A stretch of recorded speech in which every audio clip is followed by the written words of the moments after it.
అదే RTV app వార్తల్ని క్షణాల్లో చదివే అవకాశం ఉంటుంది. ఒక న్యూస్ పేపర్, ఒక టెలివిజన్ ఛానల్ మీ చేతుల్లో ఎప్పుడూ ఉంటాయి. Telangana BC commission chairman G Niranjan గారు ఉన్నారు, మాట్లాడదాం. సార్, ఎంతవరకు వచ్చింది కులగణనకు సంబంధించినటువంటి ప్రాసెస్? వస్తే ఎలాంటి మార్పులు ఉంటాయి? ఇలా చాలా అనేక అనుమానాలు ఉన్నాయి, అనేక రకాల క్వశ్చన్స్ వస్తూ ఉన్నాయి క్షేత్రస్థాయి నుంచి. ఇప్పుడు కులగణన అనేది ప్లానింగ్ డిపార్ట్మెంట్ తర్వాత జరుగుతుంది. వాళ్ళు చిత్తశుద్ధితో చేస్తున్నారు. 87,000 మంది ఎన్యూమరేటర్స్ని పెట్టి చేస్తున్నారు.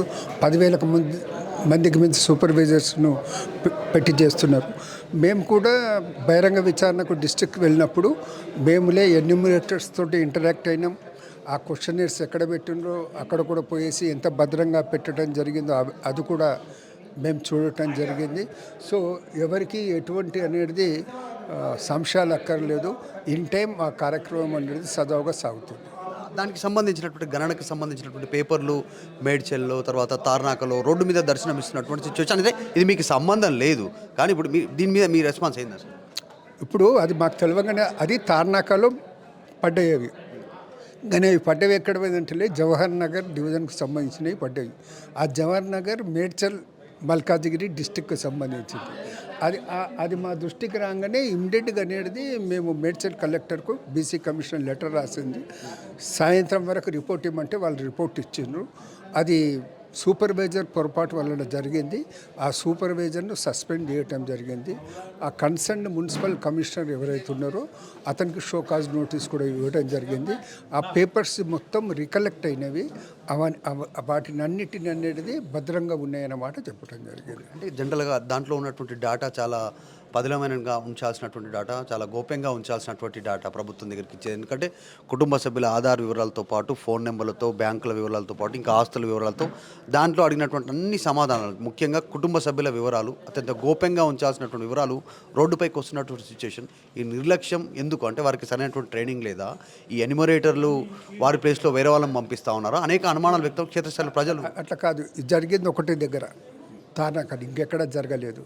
మేము ఎక్కడెక్కడికి వెళ్ళిన దగ్గర ప్రతి దగ్గర చూస్తే పెద్ద పెద్ద ట్రంక్ బాక్సులలో అవి పెట్టేసి తాళాలు వేసేసి భద్రంగా ఉన్నాయి. సో అన్ని విధాల చర్యలు అనేది భద్రంగా ఉంచే చర్యలు అనేది తీసుకోవచ్చు. మేములే పోలీస్ భద్రతను కూడా ఏర్పాటు చేయమని చెప్పడం జరిగింది. ఏది ఏ సెంటర్స్లో అయితే అవి పెట్టడం జరుగుతుందో అక్కడ పోలీస్ బందోబస్తు కూడా ఏర్పాటు చేయాలని చెప్పడం జరిగింది. ఓకే, ఈ గణన సంబంధించినటువంటి తర్వాత వచ్చేటువంటి మార్పులు ఎట్లా ఉండే పరిస్థితి ఉంది? ముఖ్యంగా బీసీలకు సంబంధించినటువంటి దాంట్లో ఇందాక అన్నారు కొంతమందిని తీసేసారు, కొంతమందిని యాడ్ చేయాల్సినటువంటి పరిస్థితి, కొంతమంది ఏబిసిడిలో ఏలోకి అడుగుతూ ఉన్నారు, ఈలో ఉన్న వాళ్ళు బీలో అడుగుతూ ఉన్నారు. ఇట్లా అంటే ప్రజల నుంచి వినతులు వచ్చినవి. సో దానికి కొన్ని పారామీటర్స్ ఉన్నాయి. ఏబిసిడీల్లో ఎవరిని పెట్టాలి, ఎవరిని ఉంచాలనే విషయంలో ఆ పారామీటర్లకు అనుగుణంగా వాళ్ళ రిప్రజెంటేషన్ ఉంటే దాని మీద చర్చించి ఒక నిర్ణయం తీసుకోవటం జరుగుతుంది. అది ప్రభుత్వానికి నివేదిస్తాం. Ultimate decision maker is the government. అంటే ఇప్పటివరకు గణన జరుగుతూ ఉంది, కానీ ఇప్పటివరకు మన దగ్గర ఉన్న సమాచారం ప్రకారం ఎన్ని కులాలు ఉన్నాయి, దాంట్లో ఎన్ని వర్గాలు ఉన్నాయి, దానికి సంబంధించినటువంటి డేటా ఎంతవరకు ఉంది మన దగ్గర? ఏది ఇంకొస్తుంది కదా, ఇప్పటివరకు ఉన్నది. ఇప్పుడే ఏం చెప్పలేము. అది ఇప్పుడు జరుగుతున్న దాని గురించి కాదు, గత ప్రభుత్వం హయాంలో కానీ అది ఎప్పుడేంటలే మొత్తం డాటా ఎంట్రీ అయిన తర్వాత మనం చెప్పగలదు. ఇప్పుడే ఏం చెప్పలేము. అది ఎట్లా ఇది పబ్లిక్ డొమైన్లో ఉంచే పరిస్థితి ఉందా? డొమైన్లోనే ఉంటుంది, పబ్లిక్ డొమైన్లోనే ఉంటుంది. ఎవరి వివరాలు, ఎవరు ఎంత, సంఖ్య ఎంత, అన్ని టోటల్ పబ్లిక్. ఎందుకంటే కోర్టే చెప్పింది కదా, 9th December డాటా మొత్తం మా ముంగడ పెట్టమని చెప్పింది కదా. వాళ్ళ ముంగడ పెట్టినప్పుడు అయితే పబ్లిక్ డొమైన్లో పోతుంది. ఆల్మోస్ట్ స్టేట్ గవర్నమెంట్ కూడా చెప్పింది, nothing to be kept in secret. అది అంత వరకు మాత్రం గ్యారెంటీ. ఇంకోటి నెక్స్ట్ బీసీ సంబంధించినటువంటి గురుకులాల్లో కానీ ఈ రెసిడెన్షియల్కి సంబంధించినటువంటి దానిలో జరుగుతున్నటువంటి కాస్త ఇబ్బందులు, అక్కడ అమ్మాయిలు ఉన్నప్పుడు, పురుషులు అబ్బాయిలు ఉన్నప్పుడు కూడా జరుగుతున్న ఇబ్బందుల పైన ప్రభుత్వానికి ఏం వినతి చేస్తారు మీరు? ఎందుకంటే ఫుడ్ పాయిజన్కి సంబంధించి ఇందాక మీరు అన్నారు ఆదిలాబాద్ అని చెప్పేసి, తర్వాత ఉమ్మడి పాలమూరు జిల్లాకు సంబంధించి నారాయణపేట జిల్లాలో జరిగినటువంటి ఫుడ్ పాయిజన్, వీటన్నిటి మీద చర్చ జరుగుతూ ఉంది. ఏం చెప్తారు? మేము చెప్పినాం కదా, నేను ఇంతకుముందు కూడా చెప్పిన, ఏంటంటే ప్రభుత్వం ప్రత్యేక దృష్టి పెట్టాలి. ఫుడ్ పాయిజన్ జరిగిందంటే జరిగినప్పుడు మేల్కోవటం కాదు, అధ్యక్షులు అధికారులు నిరంతరం పర్యవేక్షణ ఉండాలి. ఒక హాస్టల్ని మేము సందర్శించినాము. 200 కెపాసిటీ ఉంటే ఆడ 300 అమ్మాయిలు ఉన్నారు. అక్కడ వర్షం పడితే కురుస్తుంది. 2 నెలల నుంచి వాళ్ళకు బాడ యజమానికి రెంట్ ఇవ్వనందుకు ఆయన రిపేర్ చేయిస్తలేడు. సో ప్రభుత్వం అనేది విద్యార్థులు భావి భారత పౌరులు అని మనం అంటాము.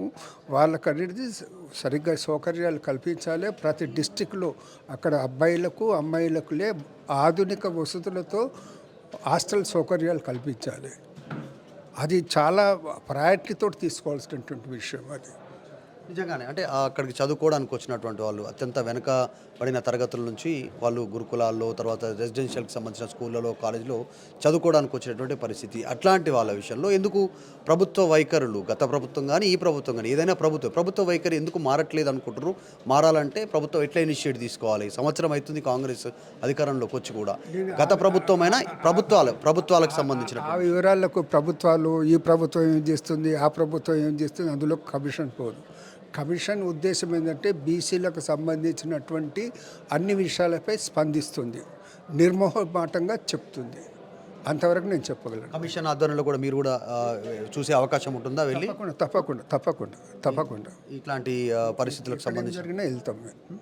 Okay, right. Thank you Niranjan గారు, బీసీ కమిషన్ చైర్మన్ చెప్తా ఉన్నారు. క్షేత్రస్థాయిలో ఒకవేళ చాలా డిమాండ్స్ ఉన్నాయి బీసీలలో కూడా, ఏబిసిడి ఇందులో ఉన్న వాళ్ళు ఈలో ఉన్న వాళ్ళు బీలో పెట్టమని, బీలో ఉన్న వాళ్ళు ఏలోకి మార్చమనేటువంటి ప్రతిపాదనలు కూడా ఉన్నాయి. త్వరలోనే కంప్లీట్ అయిన తర్వాత పూర్తి వివరాలు వచ్చిన తర్వాత పబ్లిక్ డొమైన్లో పెడతారు. పెట్టిన తర్వాత అన్ని వివరాలు అందుబాటులో ఉంటాయనేటువంటిది BC commission chairman G Niranjan చెప్తా ఉన్నారు. వీడియో జర్నలిస్ట్ విజయ్తో మధు మల్కేడ్కర్, హైదరాబాద్. మరిన్ని వీడియోస్ కోసం ఛానల్ సబ్స్క్రైబ్ చేయండి. లేటెస్ట్ అప్డేట్స్ కోసం వాట్సాప్ ఛానల్ ఫాలో అవ్వండి. అండ్ లింక్ డిస్క్రిప్షన్ లో ఉంది.